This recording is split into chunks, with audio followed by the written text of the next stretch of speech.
Pozdrav svima i hvala vam što ste mi poslali ovih 10 fotki za analizu. Ideja ovog videa je bila zapravo takva da kroz pola minute do minutu analiziram vaše fotke, kažem što ja smatram da bi možda bilo bolje da se u buduće ispravi.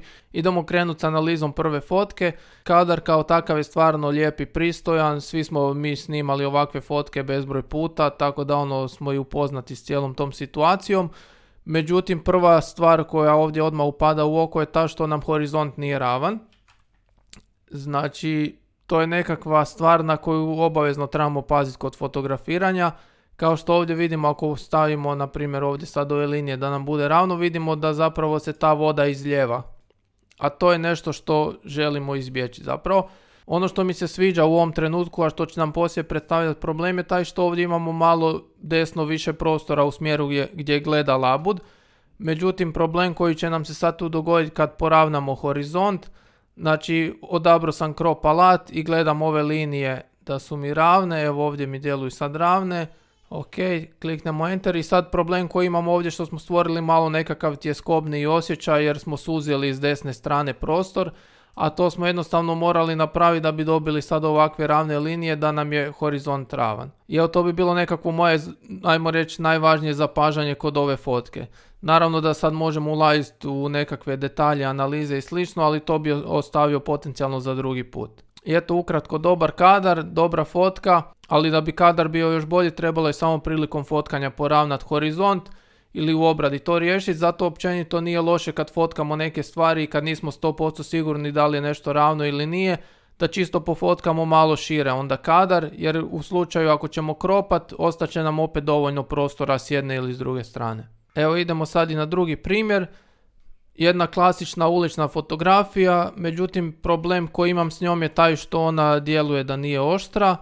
I to je nešto što mi je prvo zapravo upalo u oko. Ok, može se uz pomoć sharpeninga malo izvući cijela priča i to sve skupa. Drugi problem koji imam s ovom fotkom je taj što zapravo lijevo nemamo nešto previše prostora u odnosu na desno.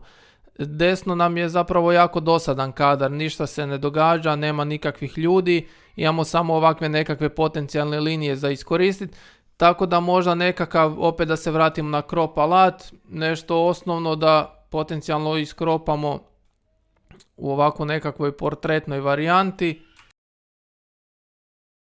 Jer ovdje onda nemamo puno nepotrebnog gubitka kod kadriranja jer ova pozadina desno nam apsolutno ništa nije odradila u kadru. Nekakav korak dalje gdje možemo otići, možda da probamo prebaciti u crno-bijelu pa da istaknemo malo više cijeli ovaj dim.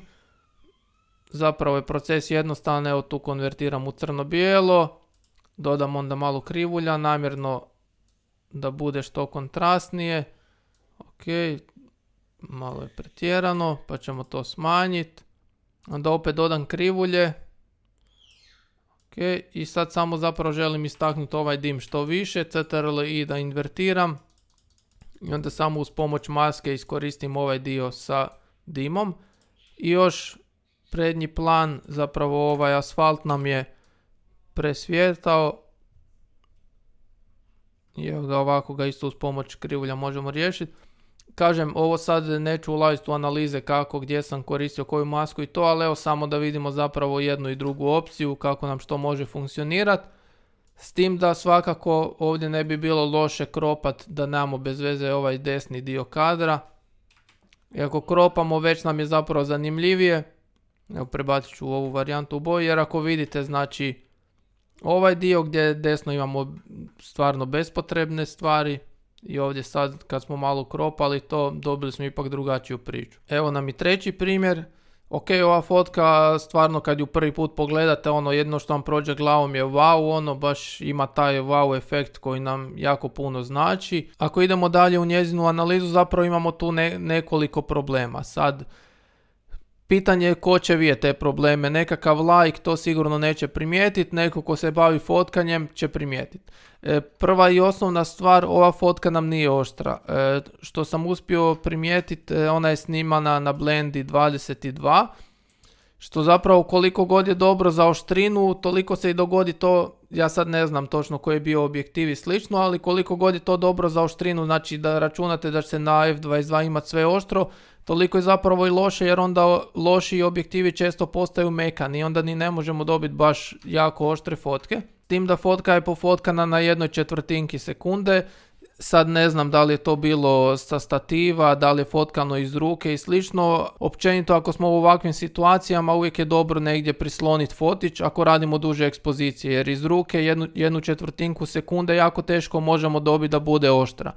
Ako baš idemo u varijantu da 1/4 fotkamo iz ruke, onda si nariktajte jednostavno uzastopno snimanje fotki, jer od njih nekakvih 10 ćete dobiti 2 do 3 možda oštre i onda se to isplati u toj varijanti. Ako nemate stativ sa sobom, imate okolo uvijek nekako kamenje i nešto, pa možete lijepo prisloniti na to, nariktate okidanje s odmakom od 5 do 10 sekundi, taman dovoljno da se fotoaparat smiri i to je to. I onda ćete dobiti zapravo oštre fotke. Dalje problem koji imam s ovom fotkom je što nam je ovaj tu prednji dio kamenja izgoren. Dalje tu imamo jako velike promjene, znači svjetlo i sjene. Ono što bi napravio je da bi dodao krivulje, malo bi pojačao, invertirao i ovaj gornji dio bi malo išao posvjetlit. Isto kao i ovaj, da dobijemo nekakav tako reći malo punch. Ok, ovdje nećemo dirat. Tako malo podignemo sjene, ali ono što nam je sad tu problem je što je sve zapravo jako plavo. Pa bi dodao opet krivulje i možda bi se igrao sad malo s tonovima da izvučemo nekakve drugačije boje. Znači ono što sad ovdje radim je da se igram s kanalima pa ih mijenjam.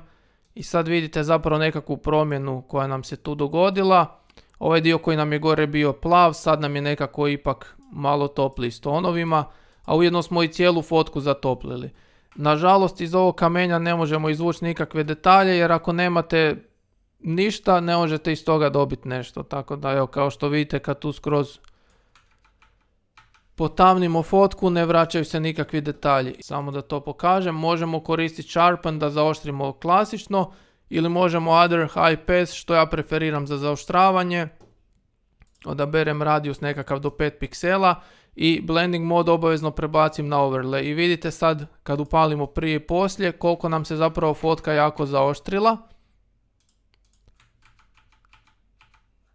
Rekao bih možda čak i previše, ali onda možete to uvijek sami korigirati ako si dodate masku i slično. Ukratko da rezimiramo, stvarno wow kadar, vrhunske boje, sve odlično, samo možda ono što bi ja napravio da izvučem još malo detalja i same pozadine, isto tako iz ovih nekakvih prednjih dijelova koji su pali u mrak.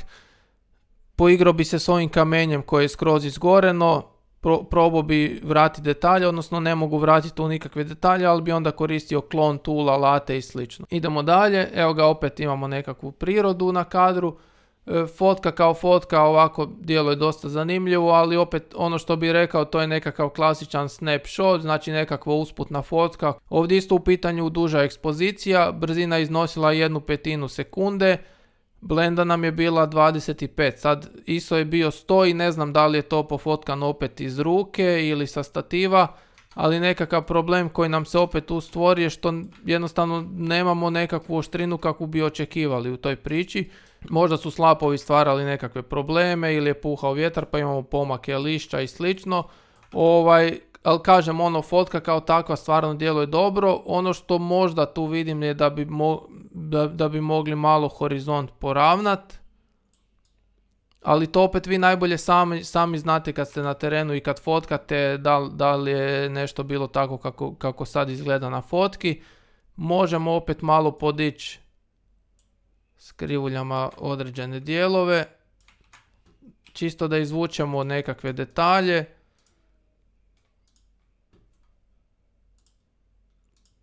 Pa evo malo dodamo i kontrasta negdje gdje možda mislimo da nam paše, ako nam se ne sviđa smanjimo opacity. Ali kažem, fotka kao fotka, klasičan nekakav snapshot. Mogli smo se možda tu onda još poigrati ako je bilo sa stativa, nek bude ekspozicija od nekakvih možda 5-10 sekundi da dobijemo skroz zablurane slapove, isto kao i ovu vodu gore. Samo bi onda tu bio problem taj ako je puhao vjetar, imali bi lišće još puno više zablurano i u pokretu i pitanje onda da li bi to funkcioniralo. Sve ovisi o situaciji u kakvoj se nađemo na terenu. Evo nam i peti primjer. Isto tako ovo mi je baš jako zanimljiva fotka, stvarno super izgleda. Ono što mi se sviđa je što imamo znači ove linije i sa donjeg i sa gornjeg dijela koje zapravo lijepo prate cijeli kadar. Problem koji imamo gore što nam je ovaj kipić nekakav opet izgoren. Možemo to probati, znači potamnit, da dodamo krivulje, CTRL invertiramo, G za gradient i prebacimo. Čisto da imamo da li nam se nešto poboljšalo, možda malo bolje izgleda, nebo nam je tu sad već onako nekako više plavo istaknuto, ali kadar kao kadar mi je stvarno jako zanimljiv. Sad ne znam da li je tu bilo prostora još da se ide desno i lijevo, ako je bilo moglo se dobiti još kreativnije, ali ovako stvarno super izgleda. Kažem, fotka sama po sebi super, možda još malo da poravnamo, znači ono kad ravnam sad u ovoj situaciji, gledam zapravo da smo ravni s ovim zidovima. Ok, idemo to onda još poravnat.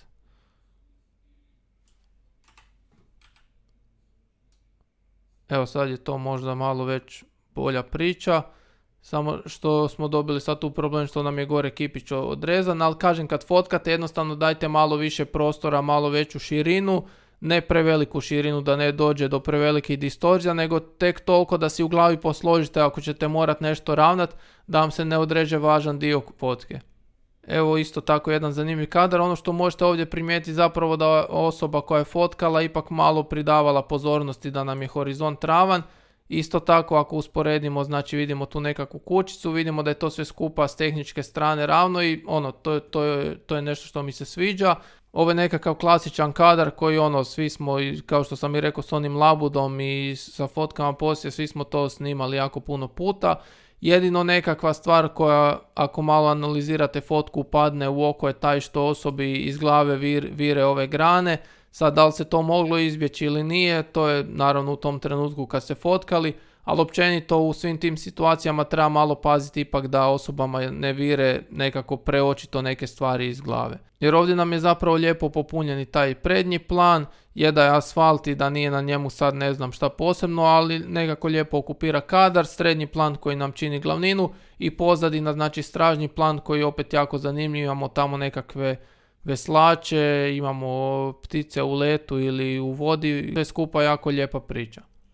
Evo ga, idemo na ovu 7. fotku. Kadar kao takav mi djeluje stvarno dobro i zanimljivo. Ono što bi ovdje trebalo napraviti da ostavimo prostora konju iznad glave, da ostavimo još nekakvih možda 20% više prostora. Ono što smeta u ovom kadru su zapravo linije iza, pa njih ne bi bilo loše ukloniti sa Spot Healing Brush toolom, može se na tipkovnici stisnuti tipku J. I zapravo kad bi se te linije iza 3 maknule, dobili bi nekako oko ugodniji kadar.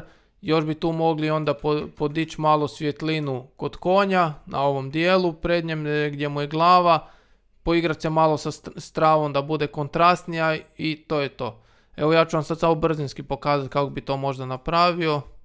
Dodao bi malo krivulje za travu da bude kontrastnija, invertirao sve i onda bi samo selektivno taj dio riješio.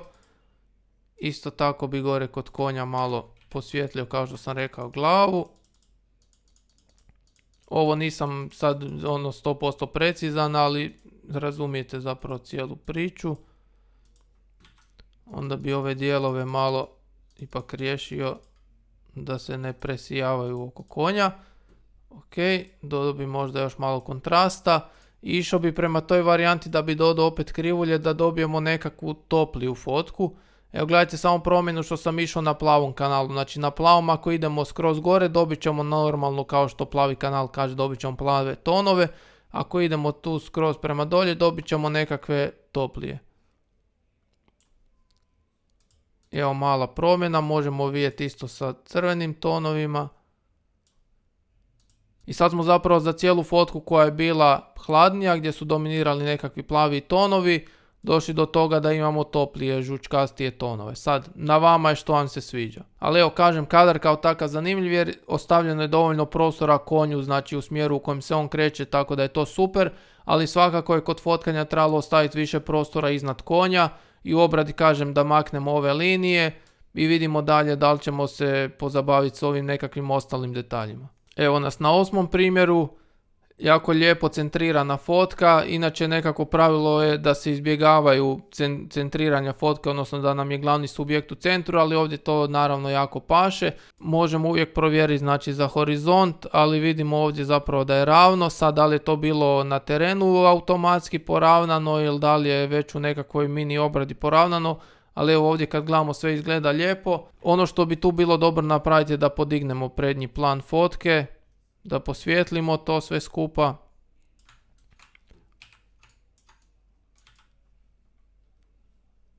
Evo pa ćete sad vidjeti zapravo u nekakvih 10 sekundi kako smo promjenu dobili. Evo imamo fotku prije i poslije. Nebo nam je ovdje zapravo jako dosadno i super stvar u Photoshopu je ta što imamo zapravo funkciju Sky Replacement, gdje nam se nalazi nebo i evo vidite zapravo uz jedan klik miša što možemo dobiti. Sad se možemo igrati tu s varijantama da vidimo koje nam nebo paše. Ne znam, evo možemo odabrati ovo. Nije loše ostaviti ove defaultne postavke u Photoshopu koje on sam podesi. Ako vam se dalje igra možete naravno sami vidjeti sa Shift Edgeom koliko ćete oduzeti, odnosno dodati cijeloj toj selekciji. Isto tako imate Fade Edge, koliko će nam se znači biti taj prijelaz fin, mekan. Samo pazite da nemate previše nekakvih svjetlih dijelova oko samih rubova jer će se onda vidjeti zapravo da je to sve bilo lažno, odnosno dodano. Isto tako uvijek treba gledati i smjer oblaka i slično, ali evo u ovoj varijanti sumnjam da bi se neko sad zamarao s tim. Imate scale opciju gdje možete to sve skupa povećati ili smanjiti. Evo ako stavimo na 50 vidite zapravo kako nam izgleda ta fotka. Evo tako da vidite zapravo kako se jako jednostavno može tu dodati nebo. Kliknete OK i evo nebo nam je dodano. Jako jednostavno, a opet kad pogledate ne izgleda sve skupa da je nekakav fake. Ovo je kadar koji sam i sam puno puta pofotkao, općenito upoznat sam s tim ambijentom tamo. Meni se sviđa, dalje na osobi koliko će u obradi neke stvari koristiti. Kažem, kad imamo ovako nebo, sad da li nam se sviđa, ne sviđa, to je opet na vama. Uvijek možete u Photoshopu lako dodati nebo, Sky Replacement funkcija, 2-3 klika mišem i eto velika promjena se dogodi. Evo nam sad nova fotka. Ovako na prvu dijelu je dosta zanimljivo, imamo tu nekakve boje koje nam se poklapaju i sve skupa kažem djeluje zanimljivo, ali opet s druge strane problem koji imamo s ovim kadrom je taj što fotka nije oštra. Najbolje rješenje za ovakvu fotku je to da probamo jednostavno na terenu dobiti oštar kadar. Ako imamo probleme s fokusiranjem možemo probati onda prebaciti na manualni fokus pa ručno isfokusirati da dobijemo oštru fotku. Ono što mi se sviđa je to što imamo jako puno prostora u desnoj strani gdje zapravo i gleda. Tako da uvijek to možemo malo više i kropati, iskoristiti taj dio priče. Pa evo ako tu sad iskropamo, evo već nam nekako kadar možda djeluje zanimljivije, ali kažem, ključan problem je to što nemamo tu oštrinu i jednostavno kad je takva situacija delete i to je to. I evo nam zadnji primjer, ovo mi se jednostavno jako sviđa, tu mi obrada baš skroz paše. Tako da što se tiče ove same fotke nemam tu baš nešto previše za reći jer mi se jednostavno sviđa, ovakve su obrade danas zapravo dosta popularne. Možemo eventualno u desnom dijelu kadra razmišljati u obradi kad radimo da možda malo podignemo te dijelove, da nam se donekle poklapaju s ovim dijelovima koji su već bili osvjetljeni. Kadar mi je jako zanimljiv, vidim da su ubijane boje u pozadini pa ne bi bilo loše samo paziti kad se to radi da se onda ubiju i ovi drugi tonovi. Tako da evo možemo tu sad to zapravo i napraviti. I da invertiramo.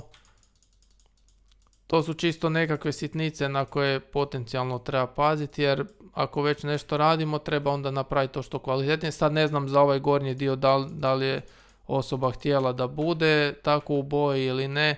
Ima još tu nekakvih dijela u bojama na koje treba pripaziti, ali evo tipa prije i poslije.